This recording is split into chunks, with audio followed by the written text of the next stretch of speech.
The incessant clinking of crystal on bone china was the soundtrack to Alistair Finch's private hell.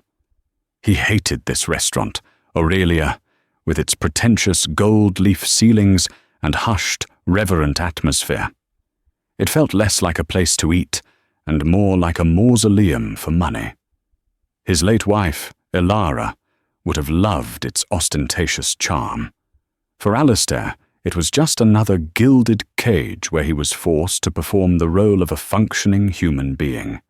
His gaze, sharp and grey as a hawk's, shifted to the small boy seated opposite him.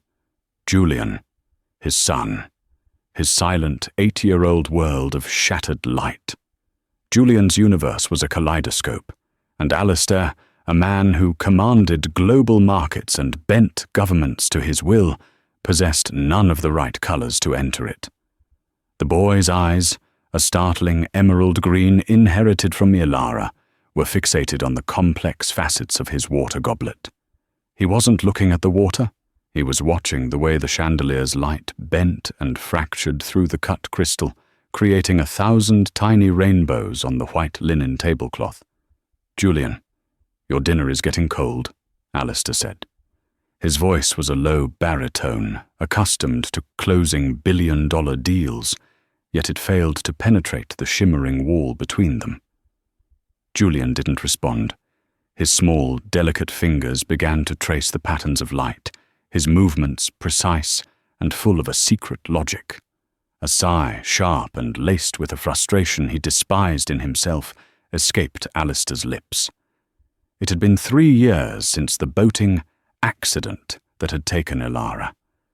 3 years of this profound, echoing silence from the one piece of her he had left. He had thrown fortunes at the problem, of course. The world's leading therapists, exclusive experimental schools, a live-in developmental psychologist with a string of degrees. None had found the key. He had concluded, with the cold finality of a market analysis, that there was no key. He was about to issue another pointless command when a soft voice interrupted his thoughts. "It's a beautiful prism, isn't it?" Alistair looked up, his face a mask of carefully curated annoyance. A waitress, young, perhaps 20, with a name tag that read Clara. She had eyes the colour of warm honey and a cascade of unruly auburn hair tied back in a simple ponytail. She wasn't looking at him, but at Julian, and not with the cloying pity or morbid curiosity he was so used to seeing. She was looking at what he was looking at. "The lead in the crystal increases its refractive index," she continued, her voice a gentle murmur, as if sharing a secret. "It separates the white light into a perfect spectrum, see?" Alistair was about to dismiss her, to freeze her out with the glacial stare that made his subordinates tremble. But he stopped. Julian's hand had stilled, his head tilted, a minute shift, but for Alistair, who had spent years charting the barren landscape of his son's non-reactions, it was a seismic event. Clara, sensing the subtle shift, knelt beside the table, bringing herself down to Julian's eye level. A flagrant breach of Aurelia's 5-star protocol, but she seemed not to care. She didn't try to touch Julian or force eye contact. Instead, she picked up a single perfect cube of sugar from the silver bowl on the table. "This is different," she whispered, holding it up. "It's a crystal, too. But it's isotropic. Light passes through it, but it doesn't split the same way. Watch." She held the sugar cube in the path of a sunbeam slanting through the tall windows. A bright, clear square of light appeared on the tablecloth. Then she dipped a corner of the cube into Julian's water glass and held it up again. The dissolved sugar in the water created a subtle, syrupy distortion, and where the light passed through the wet corner, a faint, shimmering rainbow emerged. A ghost of a spectrum. Julian's head lifted completely. His emerald eyes, wide and luminous, moved from the sugar cube to Clara's face. He looked at her, truly looked at her, and then, The impossible happened. A tiny, almost imperceptible sound escaped his lips. A soft, breathy, "Oh." It was not a word. It was the sound of wonder. Alistair Finch, a man whose net worth surpassed the GDP of small nations, a man who had not felt a genuine shock in over a decade, felt his carefully constructed world fracture. His heart, an organ he primarily associated with the cold metrics of stress tests and insurance premiums, gave a violent, unfamiliar lurch. It wasn't a crack in the ice. It was a fault line. Clara's honey-coloured eyes met Alistair's over Julian's head. There was no smugness in her gaze, no hint of triumph, only a shared, breathless moment of awe. "He's a scientist," she whispered, as if it were the most obvious thing in the world. In that instant, Alistair didn't see a minimum-wage waitress trying to earn a bigger tip. He saw an interpreter, a translator for a language he'd never known existed. He saw a flicker of possibility in the crushing, opulent darkness of his life. The fortress he'd built around his heart didn't crumble that day, but a single, tenacious vine had just found a purchase in the stone. He knew, with a terrifying certainty, that he had to see this woman again. It wasn't about hope, he told himself, his mind already reverting to its default setting of strategic acquisition. It was about solving a problem. Julian was a problem, and this woman, this Clara, might be the solution. A unique asset he could, and would, acquire. He was, of course, catastrophically, fundamentally wrong, but he wouldn't understand the depth of his miscalculation until it was nearly too late. For now, he just watched as his son, his silent, unreachable son, leaned forward and gently, deliberately, pushed the water goblet a fraction of an inch, perfectly aligning it with the sugar cube's faint rainbow. A silent conversation had begun, and Alistair Finch was not a part of it. The following Thursday, Alistair Finch broke a 15-year tradition. He cancelled his weekly lunch with his board of directors. A hostile takeover bid for a German pharmaceutical company was put on indefinite hold. His COO, a man whose ambition was as sharp and tailored as his Italian suits, was left to field the frantic calls, all for a meal he had no intention of tasting. He sat at the same table at Aurelia, the gilded decor feeling marginally less suffocating this time. He had, of course, called ahead. Not to reserve a table, but to purchase one. For the afternoon. He'd also requested Clara by name, a demand the maitre d' had met with baffled obedience. Julian was beside him, not with a toy, but with a small, flawless quartz crystal Alistair had procured from a geological supplier that morning. The boy turned it over and over in his fingers, mesmerized by its internal fractures and the way it captured the light. When Clara arrived, her smile was hesitant, as if she expected to be reprimanded for her previous breach of protocol. "Welcome back," she said, her eyes immediately finding Julian. "Hello, scientist." A small fluttering motion from Julian's hand was the only reply, but for Alistair, it was a ticker-tape parade. "He slept through the night," Alistair heard himself say. The admission felt like a betrayal of his own tightly held grief. He hasn't done that in months. "Quiet minds need rest, too," Clara said simply, placing a glass of water, in a plain, unfaceted glass this time, in front of Julian. She had remembered. Then she turned to Alistair. "The usual, Mr. Finch." He was momentarily thrown. "The usual is a steak, medium rare, and a bottle of Chateau Margaux. You'll look at it for 20 minutes, but you'll only eat 3 bites and drink half a glass," she said, not with insolence, but with a quiet matter-of-factness. "May I suggest the sea base? It's lighter. You might actually finish it." Alistair was speechless. He was a creature of rigid, predictable habits, a fact he weaponized in negotiations. For this waitress to have not only observed him, but analyzed him, to have seen past the titan of industry to the grieving man going through the motions, was both deeply unsettling and strangely compelling. "You're observant," he stated. It was not a compliment. It was an assessment. "It's my job. But I also think it's important to see things for what they really are, not just what they appear to be." Her gaze flickered to the quartz in Julian's hand. Sometimes the most valuable things have flaws you can't see at first glance. Inclusions, they're called. They're what make each one unique. The word hung in the air. Inclusions. A technical term. A hint of a world beyond waiting tables. Throughout the meal, he did order the sea bass, and he did finish it. Alistair found himself studying Clara. He saw the way she carried herself, with an economy of motion that spoke of long hours and deep fatigue. But he also saw the small, worn textbook, an introduction to gemology, peeking out of her tote bag by the service station. He noticed the way her eyes lingered on the diamond bracelet of a woman at the next table, her brow furrowed in concentration, as if she were mentally cataloguing its 4 C's. She didn't hover over their table. She gave them space. At one point, she brought a small, polished hematite stone, dark and smooth. "This one doesn't sparkle," she said to Julian, placing it next to his quartz. "It absorbs the light.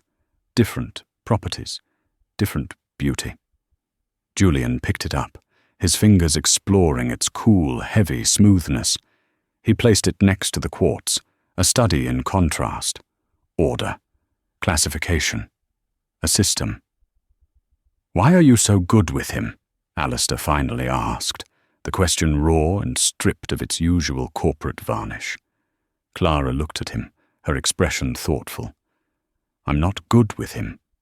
I'm just speaking a language he already knows, the language of light and structure. Some people are fluent in words.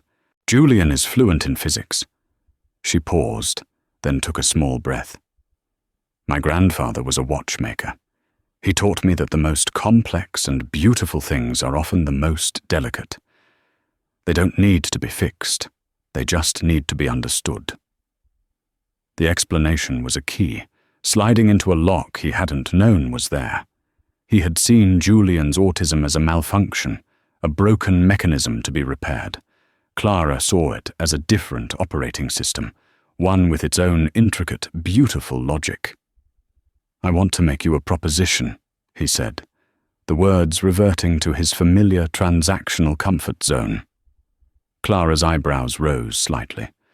"A proposition? I want to hire you. As a companion for Julian. A tutor. I don't care what you call it. Name your price." A shadow passed over Clara's warm features. "Mr. Finch, I appreciate the offer, but my connection with your son isn't for sale." "I'm not trying to buy it," he said, frustrated by his own bluntness. "I'm trying to facilitate it. I'll pay you 10 times what you make here. 20. You can write your own check." She shook her head, a flicker of disappointment in her eyes. "You still don't see it, do you?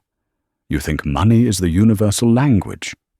But the language Julian and I were speaking, it's based on observation, on patience, on seeing the value in something others overlook. You can't hire that." She turned to leave, and a cold, unfamiliar panic seized Alistair. He was losing his only lead. "Wait!" he called out, his voice sharp with a desperation that was utterly foreign to him. Clara paused, her back still to him. "Please," he said, the word feeling like sandpaper in his throat. "Just consider it. It wouldn't be a job. It would be a fellowship, a research grant. You can continue your studies. I'll provide whatever resources you need. Just don't walk away from him." He had, for the first time, revealed a sliver of his own need. Clara turned slowly, her honey-colored eyes searching his face. She saw past the bespoke suit and the aura of command. she saw a father, adrift and terrified. "I'll consider it," she said softly, "on 2 conditions." "Anything?" he said, relief washing over him. "First, you have to be there. Not just in the room, on your phone, but present, learning the language with me." It was a staggering request. An hour of his undivided attention was a commodity traded more fiercely than oil futures. "Done," he said without hesitation. "And second," she said, her gaze unwavering, "you have to tell me why you look at the world like you're expecting it to attack you." The question hit him like a physical blow. It was too direct, too perceptive. He looked at his son, who had now arranged the quartz and the hematite in a perfect, aesthetic balance on the white tablecloth. He realized this wasn't just about Julian anymore. This strange, observant waitress wasn't just offering a key to his son's world. She was demanding a key to his own. And deep in the shadows of his corporate empire, his brother-in-law Sterling Vance was already taking note of Alistair's erratic behavior. A seed of suspicion, cold and venomous, had been planted, and it was about to find fertile ground. The arrangement began not as a job, but as a series of experiments. Clara would arrive at Alistair's cavernous penthouse, a place of glass, steel, and echoing silence, 3 times a week. The first few sessions were a study in tension. Alistair sat in a leather armchair, a phantom itch in his pocket where his phone should be, watching with the intensity of a predator, studying unfamiliar prey. Clara ignored him. Her focus was entirely on Julian. She didn't come with flashcards or behavioral charts. She came with a box of calcite crystals, a set of polished agates, and a simple prism. She and Julian would sit on the floor for an hour, not speaking, but arranging the objects, observing the way the afternoon sun streamed through the floor-to-ceiling windows and set the stones ablaze with internal fire. Alistair watched, and against his will, he began to learn. He learned that Julian was not just retreating into silence. He was engaging in deep, focused observation. He learned that the boy could differentiate between the monoclinic crystal system of selenite and the hexagonal system of beryl. He was building a silent, ordered taxonomy of the world. Clara, true to her word, was observing Alistair as much as he observed her. One afternoon, as Julian was meticulously arranging stones into a pattern that mimicked the constellations, she turned to Alistair. "Tell me about Ilara," she said. The name was a grenade rolled into the sterile quiet of the room. By unspoken decree, no one mentioned Ilara. Her portraits were still on the walls, but she was a ghost, a beautiful, tragic memory preserved in amber. "What is there to tell?" he said, his voice turning to ice. The walls he'd allowed to lower slammed back into place. "Julian misses her," Clara said softly, her gaze on the boy. "He may not say it, but this silence, it didn't start with him. It started with you. This whole apartment is a shrine, but it's a silent one. You've forbidden the memories." "You know nothing about me," he snapped. "I know that grief is like an inclusion in a diamond," she retorted, her voice firm but not accusatory. "If you try to ignore it, the pressure just builds until it shatters the whole stone. But if you accept it, if you learn to see the light through it, it can create a fire that makes it even more beautiful." He was about to unleash a torrent of fury to put this presumptuous waitress firmly in her place when he saw it. Julian had stopped playing with the stones. He had picked up the large quartz crystal and was holding it to his ear, as if listening for a voice trapped inside. And on his cheek, a single, perfect tear traced a silent path. He was mourning in the only way he knew how. The rage evacuated Alistair's body, replaced by a profound, hollowing shame. Clara was right. In his effort to cauterize his own wound, he had created an emotional vacuum, a place where his son was forced to grieve alone. He looked at Clara, his grey eyes stripped of their usual defences, conveying a raw, unguarded plea. "Help me." She simply nodded. "Tell me one thing about her," she prompted gently. "One thing that made you laugh." He swallowed against the lump of glass in his throat. She collected sea glass," he began, his voice thick. "She called them mermaids' tears. We were on the coast of Maine, a business trip I'd dragged her on. She spent the entire day climbing over rocks, her designer dress covered in salt spray, just to find a single, perfect piece of cobalt blue glass. She said it was more valuable than any diamond because the ocean had made it." As he spoke, he saw Julian lower the crystal. The boy walked over to a bookshelf and pulled out a large, leather-bound photo album. He opened it to a picture of Ilara on a beach, laughing, her hair wild in the wind, holding up a small piece of blue glass. He remembered. That afternoon, for the first time in 3 years, Alistair spoke about his wife, and with every story, he felt the pressure inside him lessening, not vanishing, but changing. He also started to learn about Clara. He learned her mother had a rare autoimmune disease, that the medical bills were a constant, crushing weight. He learned that her dream of attending the Gemological Institute of America was a distant fantasy. He learned she possessed a fierce, quiet pride, and an integrity as clear and unflawed as a D-color diamond.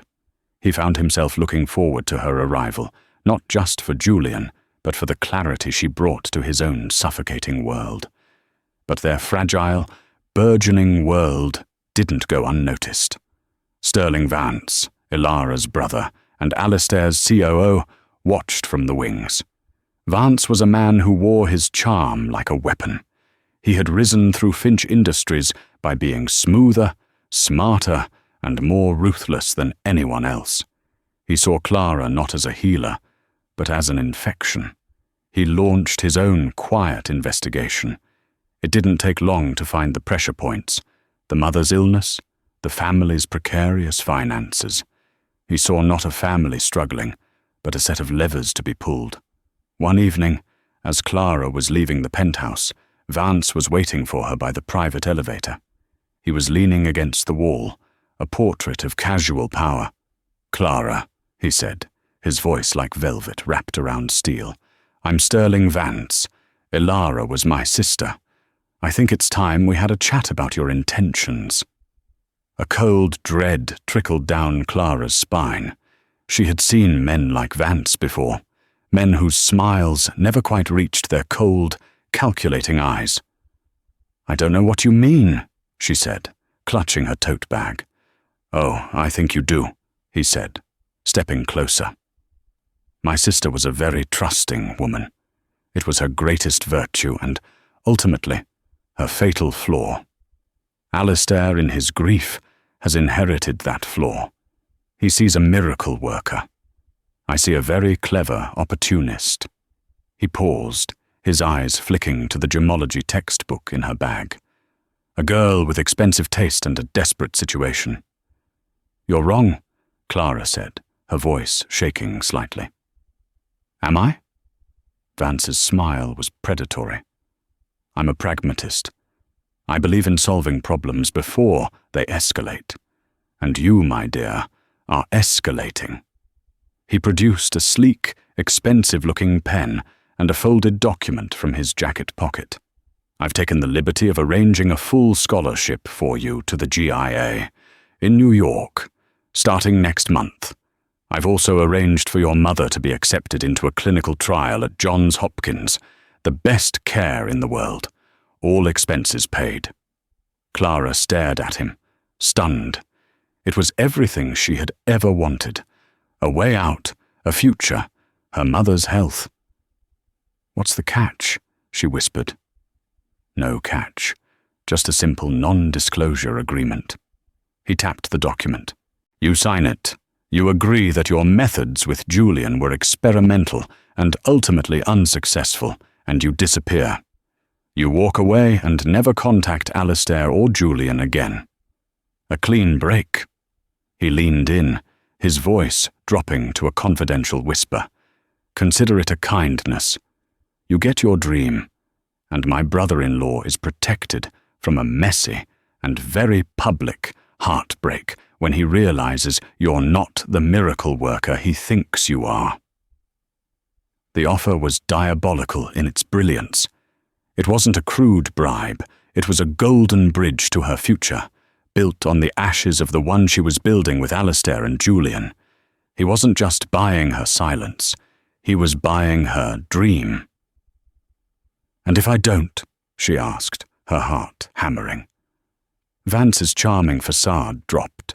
For a fleeting second, she saw something cold and empty in his eyes.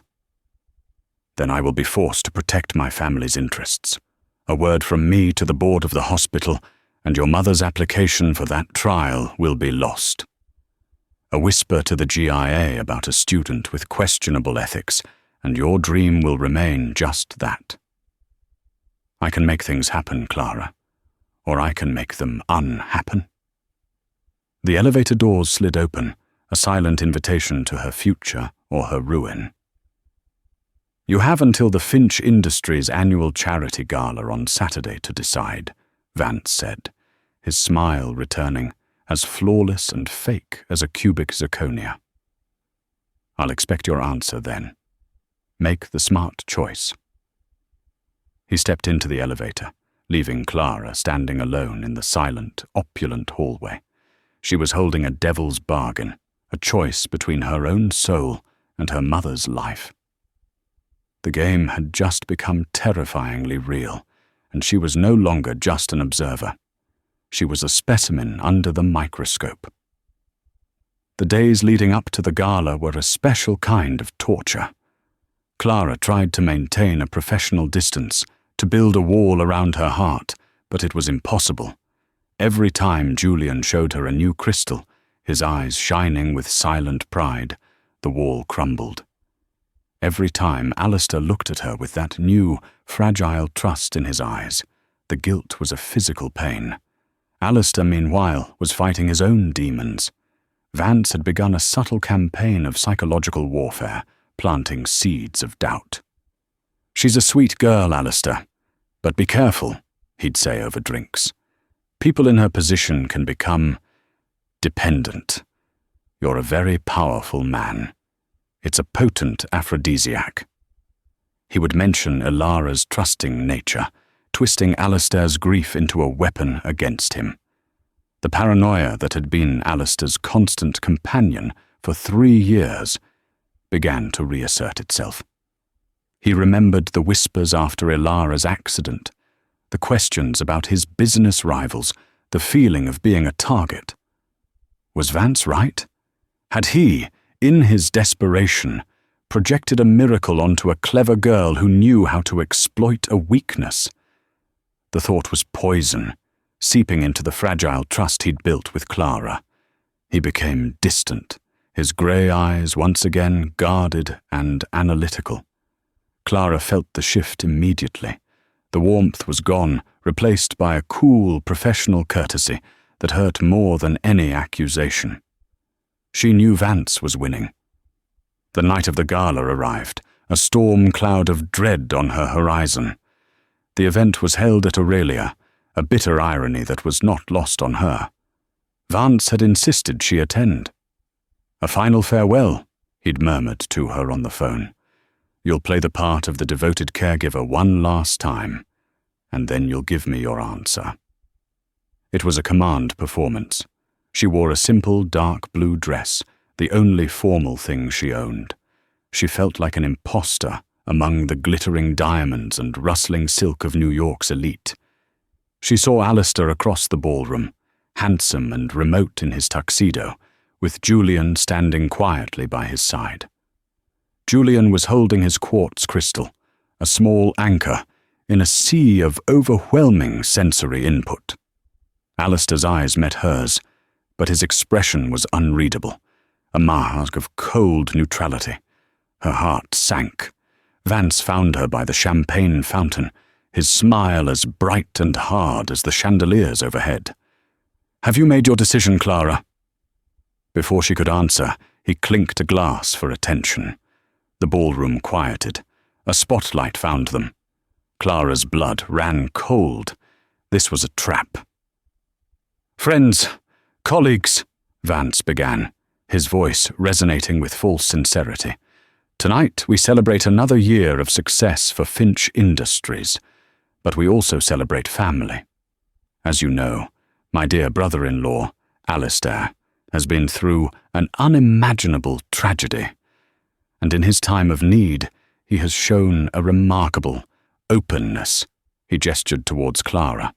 Every eye in the room turned to her. She felt pinned, a butterfly on a board. This young woman, Clara Collins, came into their lives as a waitress, and through a combination of charm and what I can only describe as remarkable ambition, she has made herself indispensable. Vance's voice was laced with poison. A girl from a humble background, with a sick mother and overwhelming debts. It's a truly inspiring story of pulling oneself up by the bootstraps. He let the insinuation, delivered with the silken precision of an assassin's blade, hung in the gilded air. Gold digger, predator, opportunist. The words were unspoken, yet they echoed louder than the orchestra's muted strings. Whispers coiled through the crowd like venomous smoke, twisting Clara's name into something ugly and grasping. She felt 1,000 pairs of eyes on her, each one a pinprick of judgment, stripping her bare, dissecting her motives, confirming her as the fraud she now felt she was. Alistair stood across the ballroom, a statue carved from granite and grief.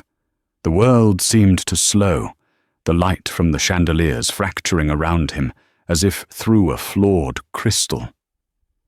Vance's words were a poison he had been drinking in small doses for weeks, and now the full, paralyzing dose had been administered. He looked at Clara, at her pale, stricken face, her honey-colored eyes wide with a betrayal so profound it mirrored his own 3 years ago. The carefully constructed floor of his new reality gave a sickening lurch. Could Vance be right? Had his desperation forged a saint out of a charlatan? Vance, sensing the kill, moved to deliver the coup de grâce. "So let us raise a glass," he boomed, his voice a loathsome cocktail of condescension and feigned magnanimity, to the resourcefulness of the human spirit. He lifted his champagne flute, and on his French cuff, a single, magnificent diamond cufflink caught the spotlight, exploding into a starburst of blinding, arrogant fire. Clara stared at it. Her mind was a maelstrom of shame, fury, and a desperate urge to flee, to dissolve into the night and never be seen again. But beneath the chaos, another part of her mind, a part forged in the quiet companionship of textbooks and the patient tutelage of a watchmaker grandfather, took control. It was the part that saw the world not in terms of emotion, but of structure, of physics, of immutable truth.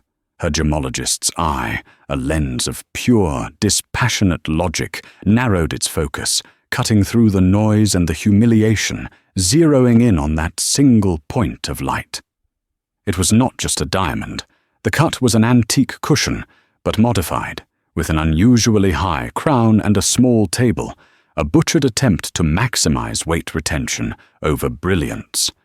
The color was extraordinary, a deep, velvety, impossible blue.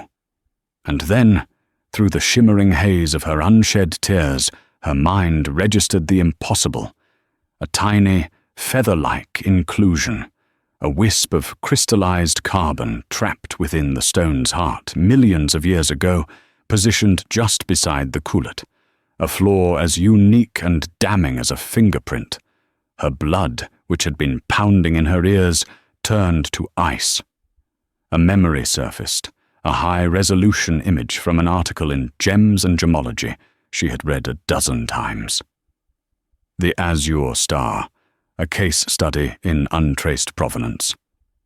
Her voice, when it finally emerged, was not a shout, but a whisper that sliced through the ballroom's sudden, expectant hush.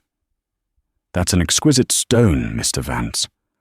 Vance's smug, triumphant smile widened. He had won. The girl was broken. "Thank you, my dear. A family heirloom. It's been in the Vance line for generations." The lie was so bald, so audacious, that it gave her strength. "A family heirloom," she repeated, her voice gaining a strange, resonant clarity. "That's impossible. It has the color saturation of the Wittelsbach graph, but the proportions are all wrong. The color, it's the exact hue, the precise GIA classification of the Azure Star." A collective intake of breath, a rustle of silk and unease rippled through the assembled elite. The Azure Star was not just a diamond. It was a legend, a ghost stolen from a Parisian museum 5 years prior in a heist so audacious it had become folklore. The thieves had vanished without a trace.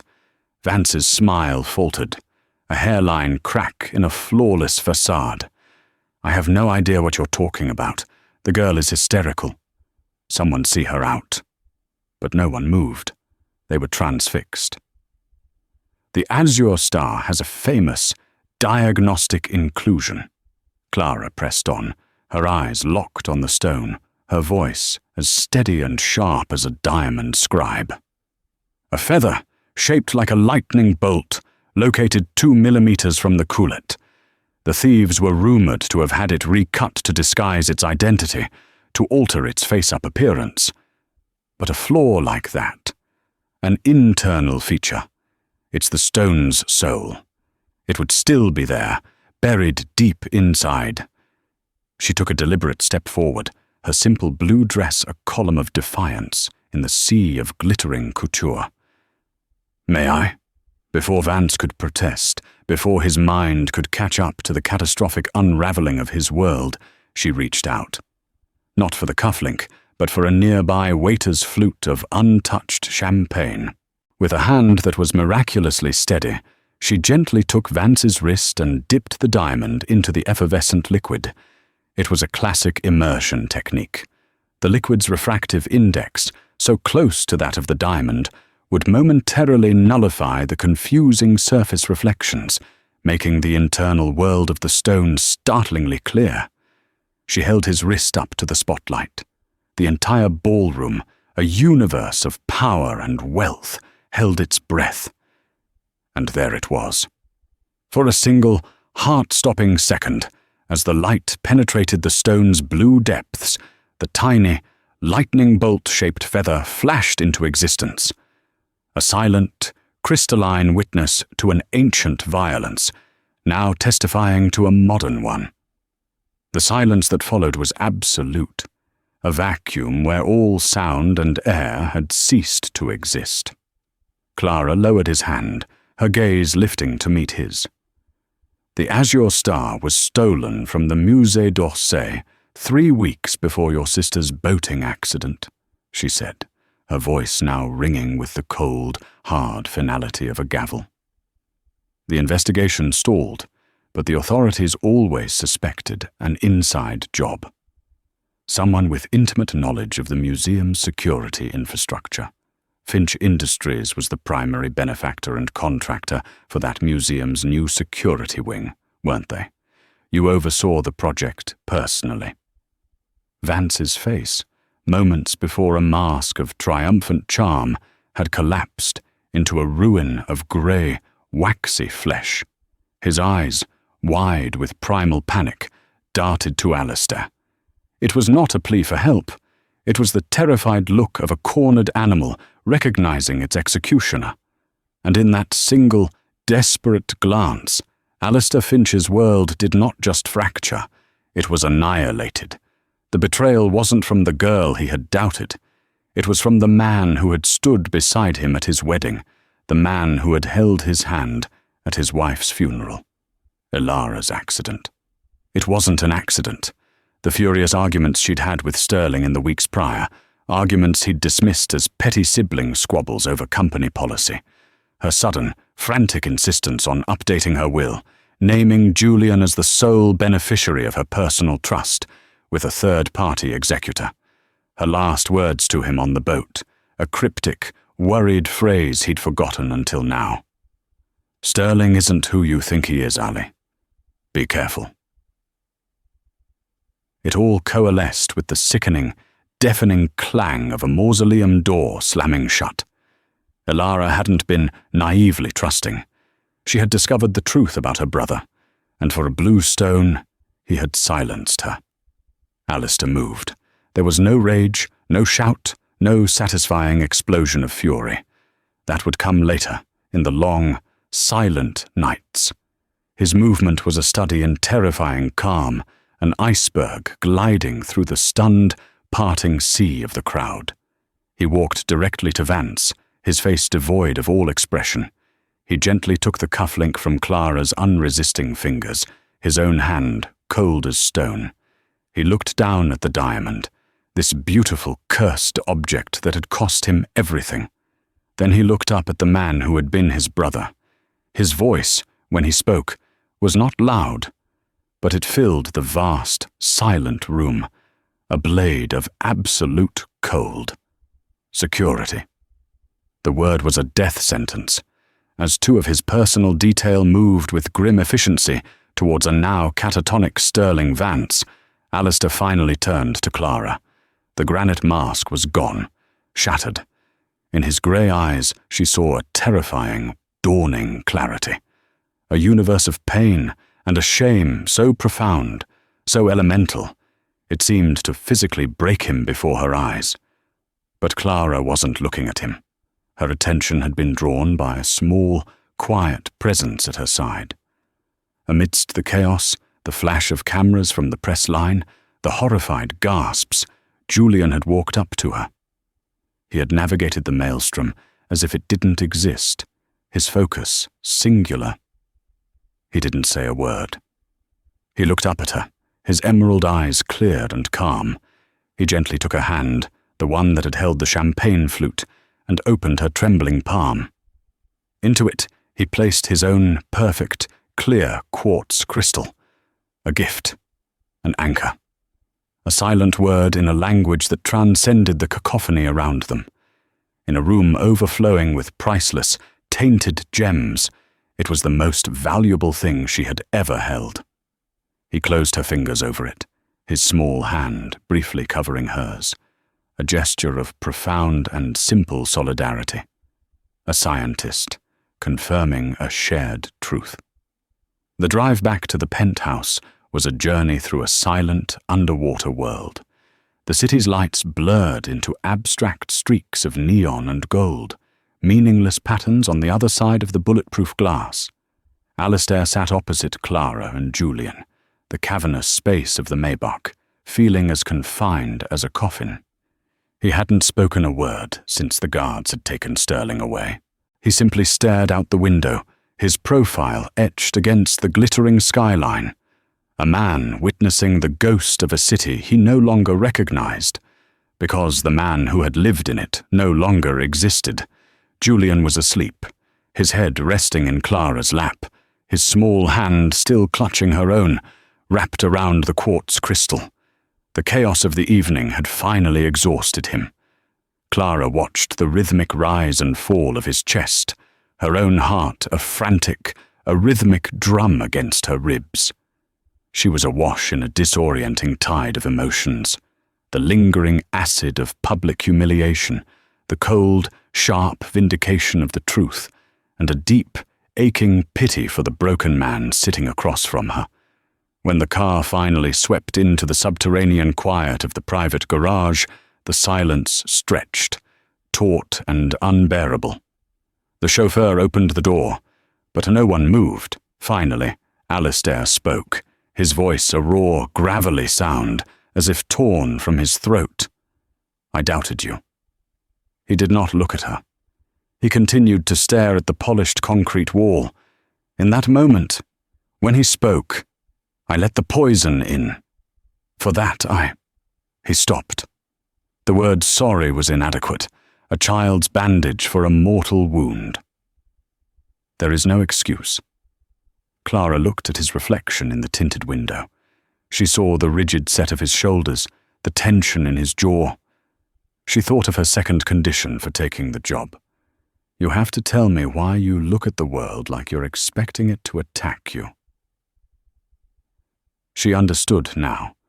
He had been attacked in the most intimate and devastating way possible. His cynicism wasn't a flaw, it was a scar. You were grieving, Alistair, she said softly. He used your grief as a weapon. He spent 3 years aiming it at your heart. It's a miracle you had any trust left to give anyone at all. His head finally turned. His eyes met hers in the dim light of the car, and what she saw in them was a devastation so complete it stole her breath. The last thing she said to me, he whispered, his voice cracking, was to be careful of him. I didn't listen. I was arrogant. I thought she was being dramatic. I failed her. And tonight, I failed you. No, Clara said, her voice firm. You didn't. You listened. In the end, you listened to the truth. He held her gaze for a long moment, a silent, drowning man clinging to a piece of driftwood. Then, with a shuddering breath, he nodded. He gently lifted the sleeping Julian into his arms, cradling his son with a tenderness she had never seen from him before, and carried him inside. The days that followed were a siege. The media firestorm was relentless, but Alistair became a fortress. A ring of steel and lawyers surrounded the penthouse. Clara stayed, not as an employee, but as a silent partner in their seclusion. She and Julian spent their days in the quiet of the apartment, building intricate structures with his crystals, creating a small, ordered universe, while a chaotic one raged outside their windows. Alistair was a ghost in his own home, moving from his office to the living room, his phone perpetually attached to his ear as he spoke in low, clipped tones to detectives, prosecutors, and his board of directors. He was dismantling Sterling's legacy within Finch Industries with surgical brutality, but the work brought him no satisfaction. It was merely debridement, cutting away the gangrenous tissue of his life. 1 week after the gala, he found Clara in the living room. The afternoon sun was streaming in, and she had set up a large prism on a stand, casting a brilliant, wide rainbow across the stark white wall. Julian was sitting before it, not just watching, but touching the colors, his fingers tracing the boundary between red and orange, then yellow and green, as if learning the texture of light itself. Alistair stood watching them, his suit jacket off, his tie loosened. He looked exhausted, older. The district attorney wants a formal deposition from you, he said, his voice quiet. They can come here. You won't have to face the press. Clara nodded, not looking away from the rainbow. Okay. Clara. He took a step closer. You don't have to do any of this. I can have my legal team handle your statement. You can walk away from all of this. I've already made the arrangements I promised. Your mother's care is secured for life. The GIA scholarship is waiting. You are free. You owe me nothing. It was a dismissal, offered as a gift. The old Alistair, solving a problem with money. She finally turned to look at him, and her honey-colored eyes were filled with a weary disappointment. You still think this is a transaction, don't you? That you can balance the books and walk away clean? She stood up and walked towards him. Do you remember my first condition, Alistair? The one you agreed to without hesitation? He looked blank for a moment, his mind cluttered with legal strategy and damage control. You have to be there, she reminded him gently. Not just in the room, but present, learning the language with me. She gestured back to Julian and the rainbow. This is the language. It's about seeing how one thing, one source of light, can be broken down into its essential, beautiful parts.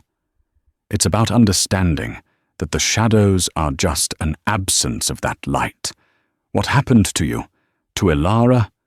It was a shadow. Sterling was a shadow. But you can't fight a shadow by building higher walls. You have to turn on the light. She looked at him, her gaze unwavering. I'm not going anywhere. Not until you learn to see the colors again. The deposition took place 2 days later in the penthouse's library. It was a sterile, formal affair, with 2 detectives and a crisp assistant district attorney. Alistair sat beside Clara, his own lawyers flanking them. But he was not her employer. He was her witness, her corroborator. As she recounted the events of the gala, her voice clear and precise, detailing the gemological evidence with scientific certainty, Alistair felt a profound shift within him. He was not just protecting her, he was learning from her. He was seeing the world through her eyes, a world where truth had a physical structure, an empirical reality that could be observed and proven, even when buried under layers of deceit. When it was over and the legal team had departed, they sat in the silent library. A tray of untouched coffee sat on the table between them. "Thank you," he said. It was a simple phrase, but it was imbued with the weight of everything he couldn't yet articulate. "I only told them what I saw," she replied. "No," he insisted, leaning forward. "You saw more than a stone. You saw the truth. I live in a world of smoke and mirrors, of leveraged buyouts and hostile takeovers, where the truth is just a commodity to be bought and sold. I'd forgotten it could be absolute." "You reminded me." He paused, the next words costing him more than any billion-dollar deal. "I am a better man for knowing you, Clara Collins. And I am profoundly sorry that knowing me has brought such chaos to your life." It was the opening he had been unable to create in the car. It was the foundation of a new kind of honesty between them. 6 months later, the last light of an autumn day bled across the sky, painting the city in hues of rose and violet. Alistair, Clara, and Julian stood in the cavernous, empty space that had once been Aurelia. The sale had been finalized that morning. Its closure was his first act as the sole trustee of the new Elara Finch Foundation, an organization dedicated to funding research into the unique neurological pathways of children like Julian. The restaurant was unrecognizable. The pretentious gold leaf had been stripped from the ceilings, revealing the honest, unadorned plasterwork beneath. The velvet banquettes were gone, the crystal chandeliers packed away in crates. It was just a room, a shell, waiting for a new purpose. Julian was not tracing light. He was at the center of the room with a large sketchbook and a box of architectural pencils, meticulously drawing the space, not as it was, but as he envisioned it could be. A new learning center, with clean lines, sensory rooms, and a central atrium with a massive crystal prism hanging from the ceiling to perpetually paint the walls with light. He was no longer just observing the world. He was redesigning it. His silence was no longer a retreat, but a state of deep, productive concentration. He had started speaking, not in sentences, but in essential, powerful words. Light, angle, prism, blue. He was building a new vocabulary for his new world. Alistair stood beside Clara, watching his son. He was no longer a man in a bespoke suit of armor. He wore simple trousers and a cashmere sweater. The lines of strain around his eyes had softened, replaced by a quiet watchfulness. "I was wrong about this place," he said, his voice a low murmur in the echoing room. "I saw it as a cage, a mausoleum. But it wasn't. It was just a room. It was the lies I brought into it that made it a prison." He turned to her. "You were the first honest thing to happen in this room in a very long time." He reached across the space between them, not to take her hand, but to simply turn his own palm up, an offering, an invitation. "I spent 3 years trying to rebuild the fortress Ilara left behind, stone by stone. I thought if I made it high enough, nothing could hurt me again. But all I did was trap myself inside. You didn't tear down the walls, Clara. You just showed me there was a window I'd never noticed." Clara looked at his outstretched hand, then into his grey eyes. They were no longer the colour of a gathering storm, but of a calm sea after it has passed, deep, clear, and reflecting the sky. She thought of the journey that had begun in this very room, a path that had led them through a labyrinth of grief, doubt, and murder, and had deposited them here in this quiet, empty space, full of possibility. She didn't say, "I love you." The words felt too small, too simple for the complex, multifaceted structure they were building together. A structure that had been stress-tested by betrayal and fortified by a shared, painful truth. Instead, she slid her hand into his. His fingers closed around hers, a gentle, solid pressure that was not about possession, but about partnership. It was not a fairy tale ending written in the stars. It was a foundation poured and set on solid ground, strong, clear, and with an inclusion of shared memory that didn't weaken it, but gave it a unique, undeniable fire. Across the room, Julian looked up from his drawing. A small, knowing smile touched his lips. He looked at his father and Clara, their hands joined. Then he looked back at his design. He picked up a vivid blue pencil, the exact color of the azure star, and next to the grand prism in the center of his atrium, he drew a shower of tiny, perfect stars, scattering light and color into every corner of the room.